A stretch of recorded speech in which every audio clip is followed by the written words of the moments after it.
ملک میں 2 ماہ سے صرف آئینی ترمیم کا شور ہے اور اس شور میں ملک کے تمام دوسرے مسائل سے توجہ ہٹ چکی یا پھر پوری پلاننگ سے ہٹا دی گئی. تو یہ سارے معاملات جس سے اصلاحات ہونی تھی اور اصلاح معاشرہ ہوتی ہے، یعنی آپ نے کرمنل پروسیجرز کو دیکھنا ہوتا ہے، اس کی آڑ کے اندر آپ کس کو لے کر آ رہے ہیں؟ یہ ایک تماشا کیا توجہ ہٹانے کے لیے ہے؟ یہ ملک کو مزید دفنانے کے لیے ہے؟ یہ ملک کی عوام کو تباہ و برباد کرنے کے لیے؟ یہ تو عوام کا فلاح تو نہیں کر رہے، آپ تو اپنے آئینی معاملات کے لیے لڑ رہے ہیں تاکہ آپ کو مطلق العنان اقتدار چاہیے. آپ ایک مطلق العنان اقتدار کے لیے اتنی کاوش کر رہے ہیں تو عوام تو آپ کا سبجیکٹ ہے نہیں. خبر یہ ہے کہ ہمارے وزیر خزانہ محمد اورنگزیب اور گورنر اسٹیٹ بینک نے IMF کے ساتھ 22 شرائط پر دستخط کیے ہیں، تو تبھی IMF نے یہ معاہدے کی منظوری کی حامی بھری. کرپٹ ترین بیوروکریسی، اس سے ایسی بیوروکریسی پوری دنیا میں آپ کو نہیں ملتی.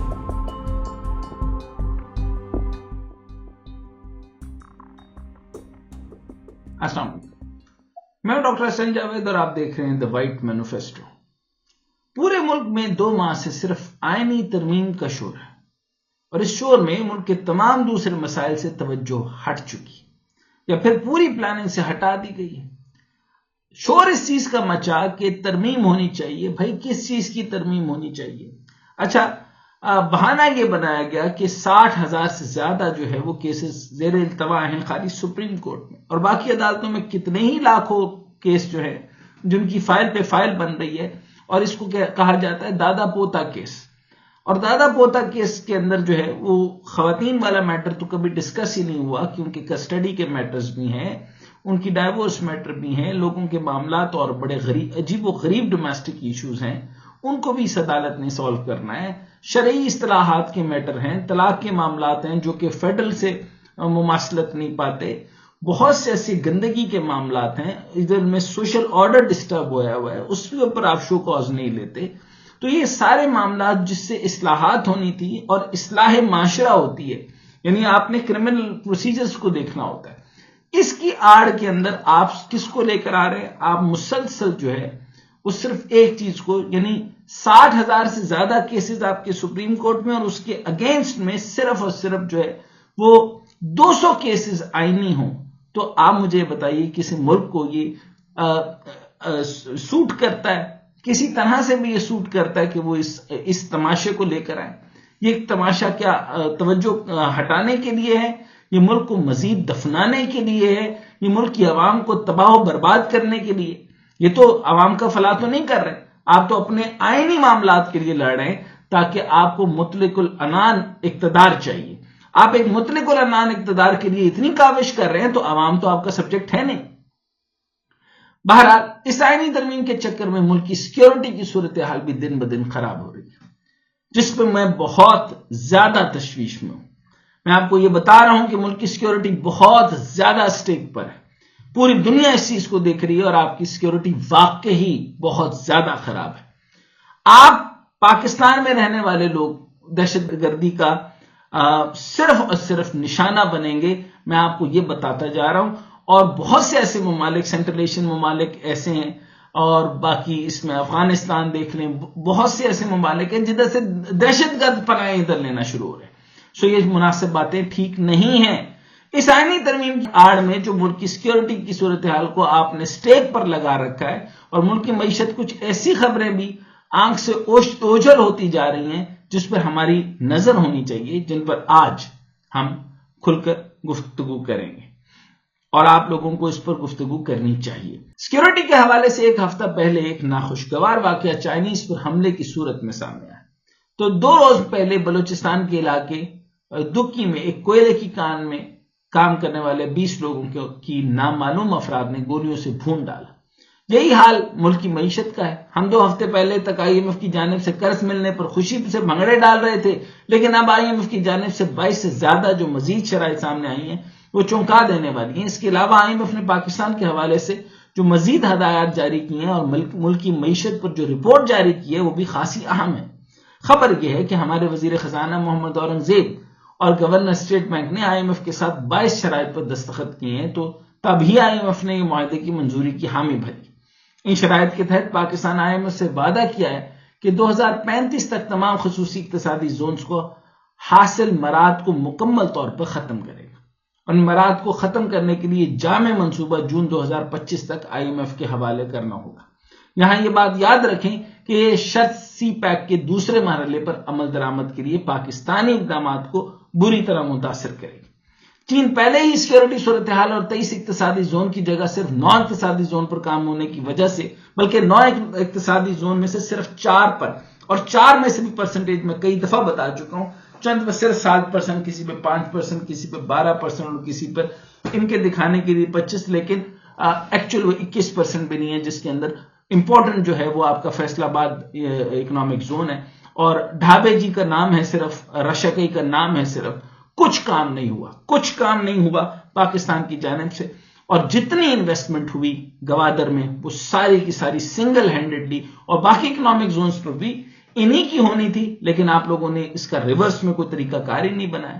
ڈیمز ہوں تو وہ چائنا بنائے، سڑکیں ہوں تو چائنا بنائے، یہ جتنی موٹر ویز کی ایکسٹینشنز ہیں تو کرے چائنا کرے، اور آپ کیا کریں؟ آپ کچھ نہ کریں، آپ ان کو سیکیورٹی بھی نہ دیں، اور آپ یہ پاکستان نہیں ہے۔ میں نے آپ کو کہا تھا کہ چائنا پاکستان نہیں ہے، چائنا اپنے لوگوں سے محبت کرتا ہے، تو آج تک کنسسٹنسی کے ساتھ پریزیڈنٹ ماؤ سے لے کر آج تک پریزیڈنٹ شی تک لوگ ان سے محبت کرتے ہیں۔ یہ سی پی سی ہے، اور سی پی سی ڈکٹیٹرشپ نہیں ہے، سی پی سی ڈکٹیٹوریل آئیڈیاز نہیں ہے، سی پی سی عوام ہے، اور عوام ان کو لے کر آئی ہے، اور یہاں پہ بھوک نہیں ہے، zero hunger and zero poverty, اور آج بھی وہ مسلسل ایس ڈی جی کے اوپر کام کر رہے ہیں۔ ایس ڈی جی کے 17 پوائنٹ کبھی آپ نے دیکھے بھی ہیں آپ کے حکمرانوں نے؟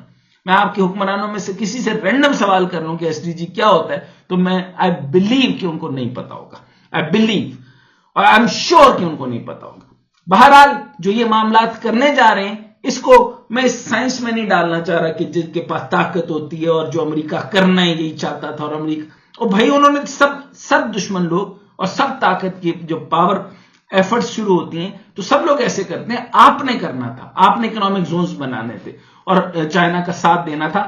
اب تک یہ کام مکمل ہو چکا ہوتا، 2023 تک آپ فیز 1 مکمل کر چکے ہوتے، تو فیز 2 میں آپ کے 21 زون بھی مکمل ہو چکے ہوتے، آپ 2035 تک عزت دار زندگی تک پہنچ چکے ہوتے، اور اگر آپ گوادر چل چکا ہوتا، آج یو اے ای جو ہے وہ پیچھے ہٹ چکا ہوتا، سعودیہ آپ کے ساتھ ابھی بھی آئے گا، لیکن وہ اس گوادر جو پاکستانی گوادر تھا اس کے پاس نہیں آئے گا۔ بھائی اتنا ہنٹ دے کر آگے چلتا، اوپر سے IMF کے ذریعے پاکستان کو مزید جکڑ دیا گیا، اور اب ہمارے وزیر خزانہ نے بخوشی ان شرائط سے اتفاق کر دیا۔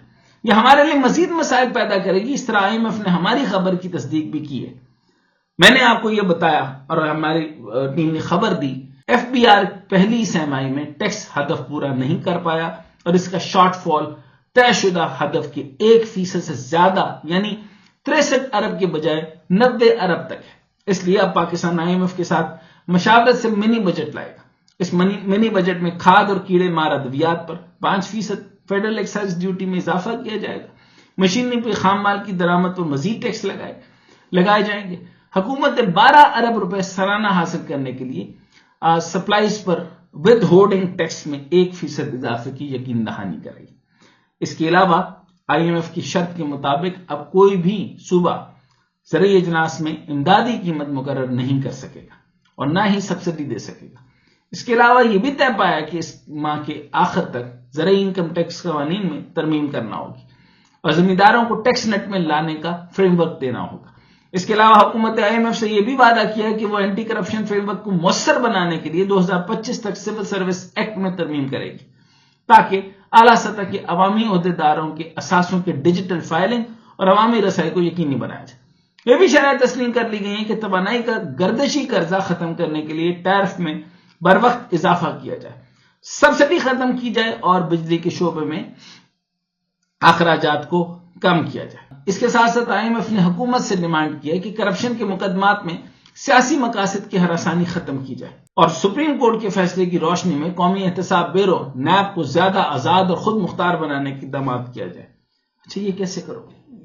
یہ کرپٹ بے ایمان حکومت تو نیب کو ختم کر چکی، تو اب کیا کرو گے؟ اچھا یہ جو یہ والی بات جو بیوروکریسی، کرپٹ ترین بیوروکریسی، اس سے ایسی بیوروکریسی پوری دنیا میں آپ کو نہیں ملے گی۔ ہوتی ہے بیوروکریسی کرپٹ، لیکن اتنی کرپٹ نہیں ہوتی۔ یہ گدھ ہے، وہ ایک بانو قدسیہ کا ایک کتاب تھی راجا گدھ. اچھا مجھے اس کا کرکس پتا ہے, کتاب میں نے نہیں پڑھی. میں نے کہا کہ وہ کرتا کیا, مجھے گدھیں جو کرتی ہیں وہ کرتا ہے, تو بس مجھے اس سے بیوروکریسی یاد آتی ہے اور کچھ نہیں. تو یہ راجے گدھ ہیں, یہ سارے کے سارے راجے ہیں اور سب کے سب گدھ ہیں. بہرحال خود مختار, ان کو جو نیب کو زیادہ اور خود مختار بنانے کی اقدامات کیے جائیں, بھائی کیسے؟ اس کے اوپر میں ایک واقعہ عرض کرنا چاہتا ہوں فوری طور پہ تیزی کے ساتھ. ایک ادارہ جب میں معاملات میں تھا تو ایک ادارہ تھا Pakistan industrial technical assistance centre. میں نے کہا کہ پہلے اس کے لیے جیسے وہ کیسر بنگالی صاحب کے دل میں درد ہوا, انہوں نے کہا نہیں اسٹیٹ اونڈ انٹرپرائزز جو ہیں وہ بہتر ہوتی ہیں, پتہ تو چلتا ہے کچھ اسٹیٹ کا ہے. لیکن میں کیونکہ اندر میں دیکھ چکا تھا, میں نے اپنی نظروں سے یہ دیکھا کہ بغیر کمپیوٹر کے 120 لوگوں کو کمپیوٹر فاؤنڈیشن کا کورس پڑھا دیا گیا. اچھا اسی طریقے سے لیتھ انجینئرنگ ہو رہی ہے, لیتھ میکینکس سکھا رہے ہیں, مولڈنگ سکھا رہے ہیں, اور ساری کی ساری جائکا پلانٹس تھے وہ جو کہ پوری دنیا میں اب استعمال نہیں ہوتے. اسی طریقے سے بہت سارے کھنڈر ایریا, اور جس بھی 17ویں گریڈ 16ویں گریڈ کے آدمی سے بات پوچھ لیں اس میں وہ اڑ کے پڑتا تھا. اچھا ساری کی ساری جو ہے وہ معاملات جو تھے وہ بلوچستان کے یعنی پنجابی تھے, اور بلوچستان سے وہ بنوایا ہوا تھا انہوں نے اپنا ڈومیسائل بلوچستان کا. اچھا ان میں ڈومیسائل والوں میں سے تقریباً کوئی 12 کے قریب لوگ ایسے تھے, اور جو بلوچ لوگ تھے ان کے ساتھ پھر وہ بہت زیادتی کرتے تھے. اچھا ان کو اٹھا کے کبھی ہری پور بھیج دینا. اچھا مزے کی بات یہ ہے کہ پنجاب لاہور کے اندر اس کا ہیڈ کوارٹر ہے پٹاک کا, اور وہ آپریٹ ہو رہا ہے منسٹری آف انڈسٹری کی طرف سے, اور اس سے منسٹری آف انڈسٹری کے لوگ کیسے پیسہ کھا رہے ہیں. سیکٹری انڈسٹری کھا رہا ہے, ایڈیشنل سیکٹری کھا رہا ہے, اور ایس او کھا رہا ہے, اور اس کے جو کیا نام ہے اس کا additional secretary ministry of industry, اس کے اور بھی ادارے ہیں, 23 ادارے ہیں, تو 23 اداروں سے کھا رہا ہوگا نا, تو کوئی کام تو نہیں کر رہا ہوگا, بڑے کام بھی کر رہا ہے, بڑے یعنی جیٹ بھی لگ رہے ہیں. یعنی الیکٹرک بائکس, ہمارے پاس بجلی ہے نہیں, الیکٹرک بائکس کا پروجیکٹ اس نے تقریباً آج سے 5 سال پہلے مجھے یاد پڑتا ہے اس نے کروا دیا تھا. اس میں سے کتنے کھائے گا, 3 اکانومسٹ رکھے ہوئے تھے, تینوں کو ساتھ جو ہے اس کی ایک آنٹی سانٹی اس نے لگائی ہوئی تھی. سو یہ میں نیب کی مد میں عرض کر رہا ہوں, تو کون پکڑے گا انہیں. اچھا اب ریسنٹ ٹائم کے اندر جب معاملہ جکڑا گیا, اور پھر میں نے رزاق داؤد صاحب تھے اور عشرت حسین صاحب تھے, ان کے سامنے میں نے پلی ڈالی, اور پلی یہ ڈالی کہ اس ٹائم پر ابھی نہ کریں. 2019 کی بات ہے, یہ 2018 کی بات ہے, کہ ابھی نہ کریں, شاید ادارہ بہتر ہو جائے, اس کے اندر بہتر کرنے کی کوشش کرتے ہیں. اچھا ان کو اندازہ تھا, ظاہر سی بات ہے عمر زیادہ ہے, تو انہوں نے کہا یہ ادارہ سسٹین نہیں کر پائے گا اور جنریٹ نہیں کر رہا, اور سالانہ ہر یعنی 40 کروڑ روپے وہ اور تقریباً 7 کروڑ کی یا 5 کروڑ کی سپلیمنٹری گرانٹس پہ چلا جاتا تھا. سو اور 1 روپیہ کما کے نہیں دے رہے, اور ظلم اور زیادتی الگ سے یہ کہ صرف 450 لوگوں کی پینشن ڈیو ہے, اور مسلسل پینشن بھی ان کو دی جا رہی ہے, تگڑی پینشن دی جا رہی ہے, گریڈز بھی بڑے بڑے, اور پھر انسینٹیوز بھی ہیں, سک لیوز بھی ہیں, اور سب لوگ جو. اچھا 3 بھائی تھے, ایک ایف اے پاس تھا, اس کو پتہ نہیں کیسے بی اے کرایا. بہرحال اس وقت وٹو صاحب کا ایک آدمی تھا, وٹو صاحب کا داماد تھا, اس کے, اور وٹو صاحب کا داماد بھی کمال کا تھا. میں اس کے بارے میں کسی دن بڑی ڈیٹیل میں بات بتاؤں گا. یعنی وہ یوں کر لیں کہ آپ کو بلکہ ابھی بات ہوئی ہے تو کر دیتے ہیں. وٹو صاحب کے لیے خطائی لے کے جانی ہے تو 1500 ٹریننگ کے مد سے لے کے جاتا تھا, یعنی جو ریسنٹ میں پیسہ ابھی آیا انڈکٹ ہوا اس کے لے لی.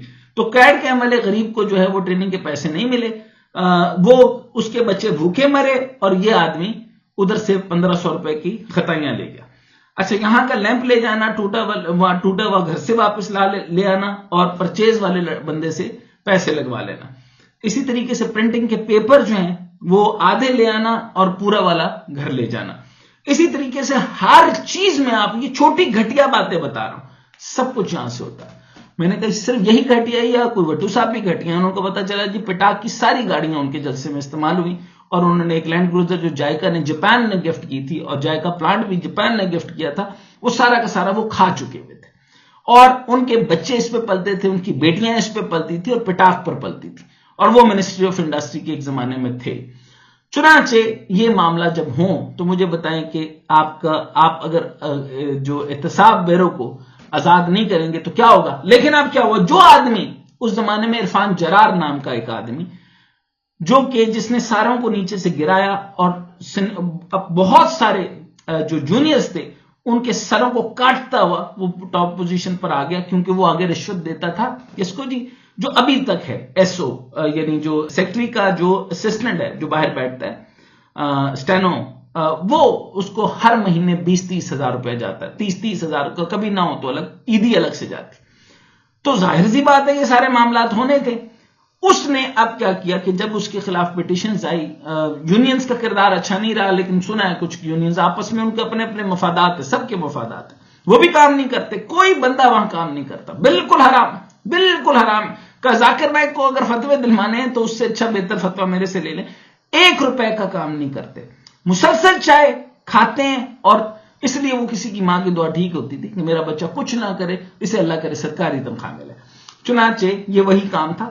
اب معاملات یہ ہوئے کہ وہ آدمی جس نے 3 بھائی بھی لگوائے ہوئے تھے، تینوں نکمے، اور ان کی ایجوکیشن بھی نہیں تھی، ایک نے MBA کہیں کیا اور وہ بھی پتہ نہیں کہاں سے کیا، ایک کو 17 گریڈ پہ لگایا، ایک کو 18 پہ، ایک کو 14 سے اٹھا کے پھر 17 میں بھی کروا لیا، 16 کروایا یا 17 کروایا، کیسے کروایا، یہ سارے معاملات ہوئے۔ اس کو پھر ڈی جی بن گیا، آخرکار یہ ریسنٹ ٹائم میں ڈی جی بن گیا، بہت حرام زدگیاں کر کے۔ جب حرام زدگیاں کر کے وہ ڈی جی بن گیا تو اب اس کو سمجھ آئی کہ شاید کوئی جو نجکاری کے معاملے میں انکوائری کھلے گی، تو کسی نے اس کو، یعنی اب لوگ خوشی سے مجھے اس کا بھیج رہے ہیں کہ لیٹرز ہیں، اور بھائی اس کو چھٹی دے دی ہے، اچھا 120 دنوں کی چھٹی ہے اور 360 دنوں کی تنخواہ نہیں ملے گی، اس نے 3 سال کی چھٹی اپلائی کی، اتنی دیر میں وہ حکومتی خرچ پہ کہیں اور کام ڈالنے چلا جائے گا۔ اور میرے سے غلطی یہ کہ ایک زمانے میں UMT کے اندر اس کو ماسٹرز کے لیے بھیج دیا۔ چنانچہ یہ سارے معاملات اگر آپ دیکھیں تو اس طرح سے ہوتے رہے، اور یہ لوگ اس طریقے سے دیمک کی طرح اسٹیٹ اونڈ انٹرپرائزز کو کھا رہے ہیں۔ یہ میں آپ کو ایک ادارے کی بات بتا چکا ہوں، اب بے شمار ادارے اسی طرز پہ چلتے جائیں گے تو معاملات آپ کے سامنے۔ اب پھر آپ یہ کہتے ہیں اچھا جب چھٹی پہ چلا جائے گا اور جتنے کیسز ہیں وہ تو اس پہ ڈیفر ہو جائیں گے، سو یہ چلاکیاں آپ کو تو نہیں آئیں گی، یہ انہی لوگوں کو آتی ہیں۔ چنانچہ بیوروکریسی ایک ہے، اس کے اندر سب بیوروکریسی ہے، اس سے لوور بیوروکریسی ہے، اور پھر ٹیکنوکریسی کے نام پہ جیسے پٹاک میں سارے انجینئرز آتے تھے، اس سے پہلے ایک عرفان ظہیر صاحب تھے، آپ حیران ہوں گے کہ انجینئر کی انجینئرنگ کا لفظ بھی وہ پورا نہیں لکھ سکتے، اس سے پہلے تو میں کیا ہی بات کروں۔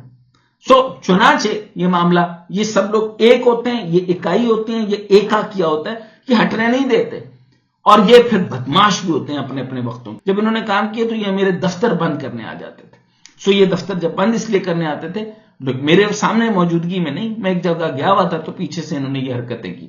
چنانچہ میں آپ کو یہ حالات ان کے بتا رہا ہوں کہ یہ اس قدر بدماش ہیں، یہ کبوں کی طرح کٹے ہیں، اور جب کوئی لڑائی باہر سے نہیں، جب کوئی مضبوط آدمی باہر سے نہیں ہوتا، پھر یہ اگر ہو تو یہ ایکا کر لیتے ہیں، اگر یہ باہر چلا جائے تو یہ پھر آپس میں کتوں کی طرح لڑتے ہیں۔